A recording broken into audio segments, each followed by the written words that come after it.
ડભોઈમાં જૈન સમાજના સાર્વજનિક પાંજરાપોળને હડપી પાડવાનો કારસો 1953થી કાર્યરત છે। ડભોઈના નાદોદી ભાગોળ પાસે જૈન સમાજનું પાંજરાપોળ।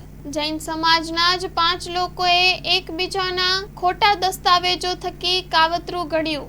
પાંજરાપોળના ટ્રસ્ટી મેહુલકુમાર હસમુખભાઈ શાહે ડભોઈ પોલીસ સ્ટેશનમાં નોંધાવી ફરિયાદ, જેમાં રાકેશ જૈન, દુષ્યંત શાહ, જિગ્નેશ શાહ, શૈલેષ શાહ, દીપક શાહ સામે કરાઈ ફરિયાદ। સંયુક્ત ચેરિટી કમિશનરમાં ઘરનું લાઇટ બિલ રજૂ કરી પાન કાર્ડમાં નામ સરનામાનો સુધારો કરી પાંજરાપોળના ખોટા લેટરપેડ બનાવ્યા।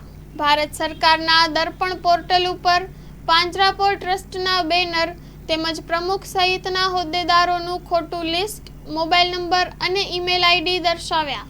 પાંજરાપોળ ટ્રસ્ટ અલગ અલગ 5 બેંકમાં ખાતા ધરાવતા હોય 5 જણાએ પૂર્વ આયોજિત કાવતરું રચી મિલકત ઝડપી જવા તથા નાણાં પડાવવા માટે ખોટા દસ્તાવેજો ઊભા કરી ગુનો આચર્યો। ફરિયાદ આધારે ડભોઈ પોલીસે 5 ઈસમોને ઝડપી પાડી કાયદેસરની કાર્યવાહી હાથ ધરી છે। Story report by Lalbhai Bhathiyara, Dabhoi.